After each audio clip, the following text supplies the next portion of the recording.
Hey, my friends, welcome back for part 2 of Women Serving Life in New Jersey.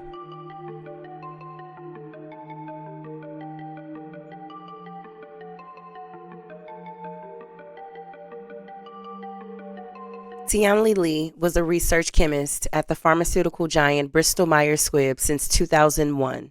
She and her husband were both natives of China. They moved into their home on Stanley Drive in 2008. But the marriage, it began to have problems sometime in 2009 after their son was born. The police had been called to their home quite a few times. Their neighbors would hear the arguments, though none of police visits resulted in either being arrested. But the 10-year marriage had come to an end. Zhao Wei-Wang filed for divorce July 2010. He also moved out of the family home and in sometime in June had moved into an apartment in Jersey City. Mr. Wang, a computer engineer, complained of abdominal pain. He checked himself into University Medical Center in Princeton on January 14, 2011, the exact day the couple was supposed to appear in court to finalize their divorce. Doctors were unable to figure out what was wrong with Mr. Wang. For days, he lay in the hospital showing no signs of improvement. That is, until a nurse remembered a case from more than a decade ago. She read about a student in China who died from thallium poisoning. A series of tests determined that Mr. Wang had been poisoned with thallium, a tasteless, odorless, and highly lethal chemical. It was too late, though. Mr. Wang died 12 days later on January 26, 2011, the day after test results came back. Tian Le Lee was first charged with hindering her own apprehension for giving false statements on January 28th, 2 days after her husband's passing. The murder charge followed after an autopsy confirmed Mr. Wang indeed was poisoned with thallium. For poisoning purposes, thallium would be in a powdery or crystallized state. The poison works by knocking out the body's supply of potassium and attacking the nervous system, the stomach, and the kidneys. Its effects can take weeks to kick in. The Middlesex County Prosecutor's Office argued that Tian Le Lee had access to the toxic metal through her work at the global biopharmaceutical company. The prosecution showed that she had administered the substance to her husband between November 16, 2010 and January 26, 2011. Other evidence presented at her trial, she ordered thallium bottles at work, which were then returned with less content inside. The record showed the research she was doing did not require the metal. On top of it all, while her son's father lay dying in the hospital, she continued to poison him. And when Mr. Wang fell into a coma, Tian Le Lee tried to buy 2 one-way tickets for herself and their 2-year-old son back to China. Tian Le Lee had no family in the United States. Her son was placed in foster care upon her arrest until her family was able to make it to the U.S. She was ultimately convicted on July 9, 2013. She was sentenced to life in prison and must serve at least 63 years before becoming parole eligible. She has had no victory in the multiple appeals that she has filed since her conviction and sentencing.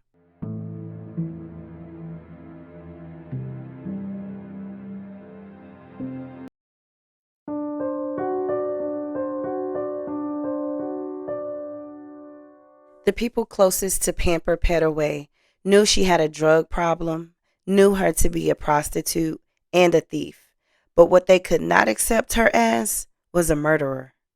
Her shocked husband defended her after she was arrested in September of 2002 for the murder and robbery of an 80-year-old woman named Stella Garczynski.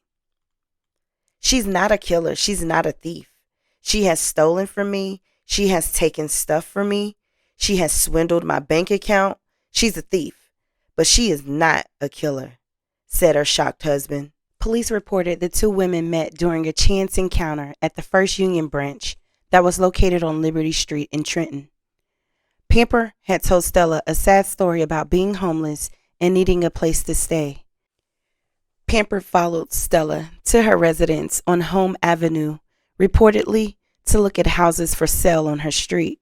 Pamper made her way into Stella's home, and once inside, she tried physically restraining Stella so that she could rob her. But what she wasn't expecting was the 80-year-old woman to fight back. Pamper became enraged. Stella had deeply bitten her on her thumb. What followed left a horrific crime scene. Mrs. Stella was hit with multiple objects, strangled, and stabbed with such force, the knife blade broke off in her body. After the murder, Pamper left wearing clothes she had taken from Stella's closet and $1,000 in cash. Pamper went as far as attempting to obtain power of attorney for Stella's assets. Just an hour after Stella's murder, police said Pamper went to the West State branch to inquire about the power of attorney process. She left with the necessary forms, then she went back the next morning. She had filled in the information, but the papers were not notarized.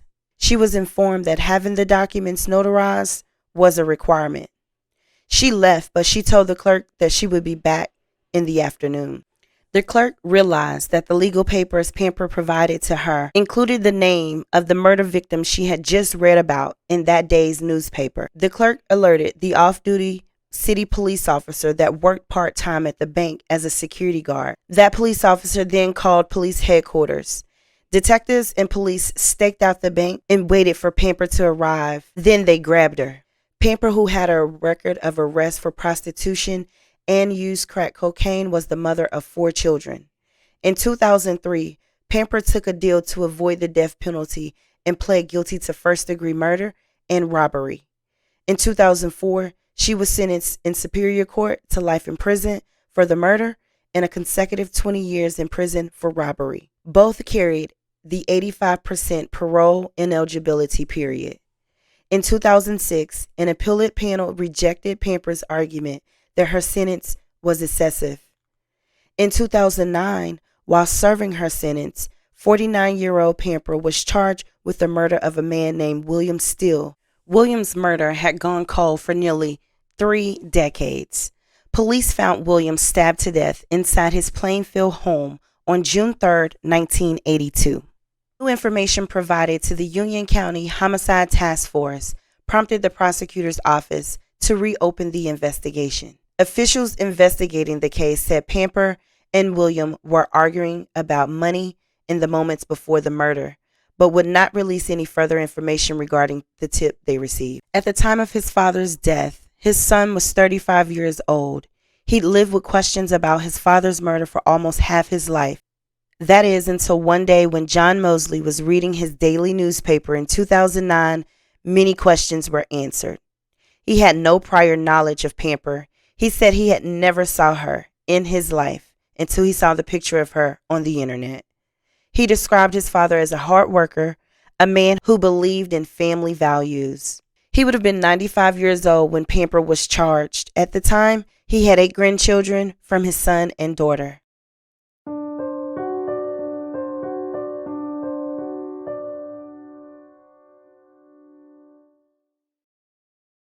Condolences to both Stella and William's families. May they rest in peace.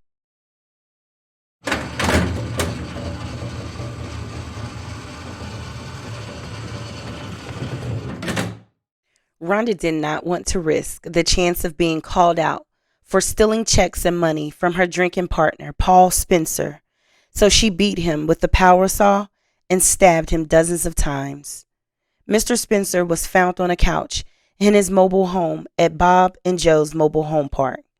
While prosecutors argued money as the motive, her defense contended the murder wasn't premeditated and that Ronda became enraged after Paul insulted her female lover and made lewd comments about her daughter. Ronda and another woman, Nicole Marie Sykes, were charged with trying to hire a teenager to kill Spencer about a week before his death.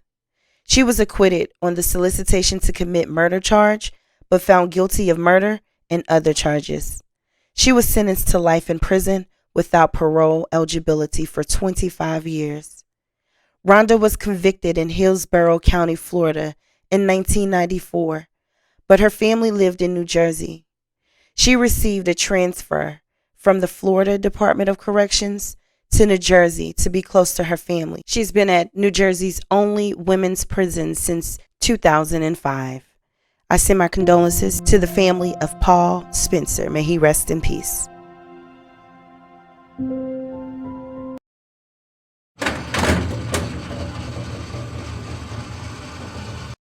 March 4th, 1995, joggers at Eastside Park in Paterson, New Jersey, stumbled across a dead woman's body, wrapped in a sleeping bag. The body was that of a young black woman. She had no identification. She was described as fairly tall, around 18 or 19 years old. The back of the woman's head showed massive trauma. The lack of blood suggested that she had been murdered at another location. The woman's fingerprints were run through the automatic fingerprint identification system. They came back to 18-year-old Tara Carter.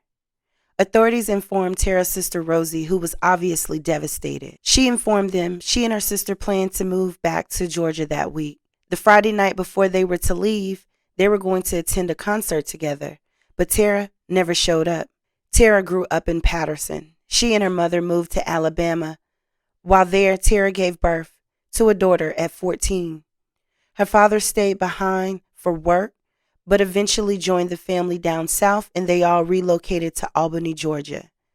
Missing her hometown, Tara had returned back to Paterson with her sister. Tara was sociable and had no problem making friends. One of her close friends was Wendy Payne. They met in school, and when Tara moved back to Paterson, she rented a room from Wendy's mother, Celestine. Her plan was to get her cosmetology license and move back to Georgia to be with her daughter. After authorities informed Tara's sister of her death, they went to talk to Celestine, who told them she had not seen Tara since March 3rd. Before she left for South Carolina to visit her two daughters, she said she stayed there all weekend. Celestine agreed to allow authorities to search her home and Tara's belongings. When they made their way to the basement, detectives noticed a brown stain on the floor. It appeared to be dried blood. When they looked up at the support beams, they saw even more stains. They suspected Tara had been killed on the upper level and her blood had seeped through the floor. A lot of people were in and out of Celestine's home, so there were many potential suspects. The search of Celestine's home continued. An investigator found a life insurance policy on a man named Eugene Cooper, naming Celestine as the beneficiary. Now that man's name rung a bell, because authorities had investigated an attempted murder on his life the prior year. While he was also renting a room at Celestine's home, he was stabbed by a man named Charles Darby. Police never were able to catch up with Charles, so the case went cold. Eugene informed investigators that the man who tried to take his life hung out at Celestine's home and had dated one of her daughters in the past. Celestine told police that her daughter Wendy was dating a man by the name of Charles Pincham. Could Charles Darby be Charles Pincham? Eugene Cooper was shown a photo lineup. He picked out Charles Pincham as his attacker. Charles was taken into custody and admitted to the stabbing. He told authorities that he was recruited by Celestine and her daughter Wendy, and he was promised money from the insurance policy to commit the murder of Eugene Cooper. When questioned about Tara's murder, he claimed Celestine asked him to kill her too, but he refused. He claimed on the day of Tara's murder, he went to Payne's residence and saw Celestine and her son dragging Tara's body across the floor. As the investigation continued, an additional life insurance policy unsurfaced. This policy was on Tara's life, naming Celestine as the beneficiary. Arrest warrants were issued for Celestine and her son. They were arrested at a family member's house, and authorities said it appeared they were trying to leave town. When she found out her son was being charged, Celestine made her confession. She admitted to the fact that they conspired to kill Tara.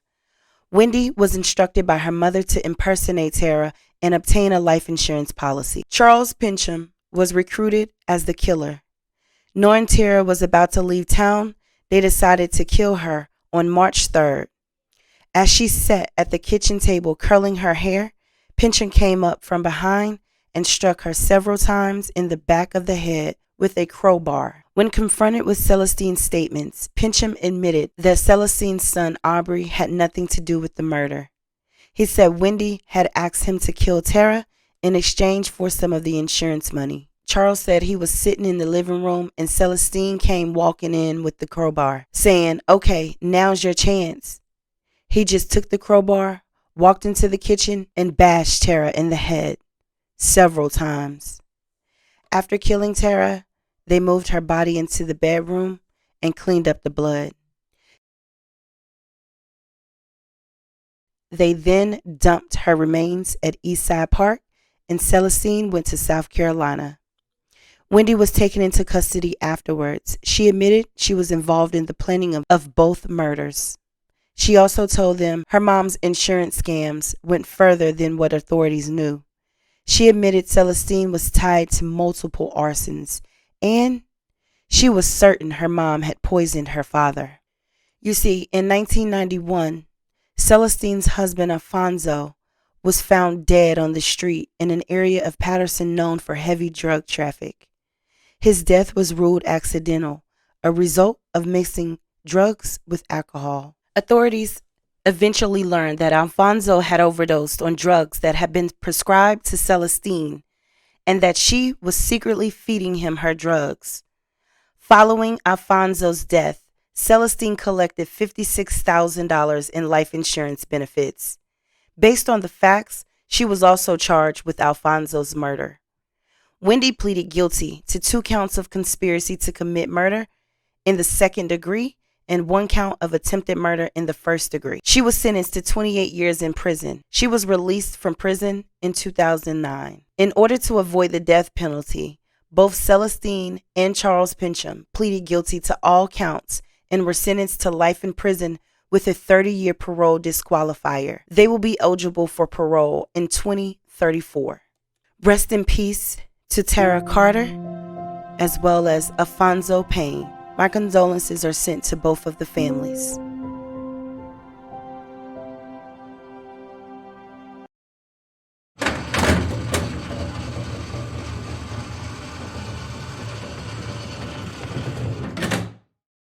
Before we knew of Sarah Boone and her suitcase murder trial in Florida, which she was recently found guilty of second-degree murder in, came Melanie Maguire. Per DLC records, she's known now as Melanie Slate. Her actions were far more sinister than Sarah Boone's. She was labeled the suitcase murderer in the media. Melanie graduated second in her class from the Charles E. Gregory School of Nursing in 1997 with a nursing diploma. She married William Maguire in 1999. The couple had 2 sons and were living in Woodbridge Township, New Jersey. They were just days from moving into a larger home that they had just closed on. But on May 5, 2004, a suitcase carrying human remains was found floating by 2 fishermen by the Chesapeake Bay Bridge tunnels, 4th Artificial Island. And of course, a murder investigation began. May 11th, a second suitcase, this one larger, was found on the beach of Fisherman Island National Wildlife Refuge. This suitcase had a head and a torso inside. The head had a bullet wound and the torso had been shot twice in the chest. A final suitcase, which was the smallest of the 3, had human arms inside and was found floating in the water near Chesapeake Bay Bridge Tunnel's 2nd Artificial Island on May 16th. A facial reconstruction was released to the public. An acquaintance of Bill Maguire recognized him, which led Melanie to becoming the prime suspect.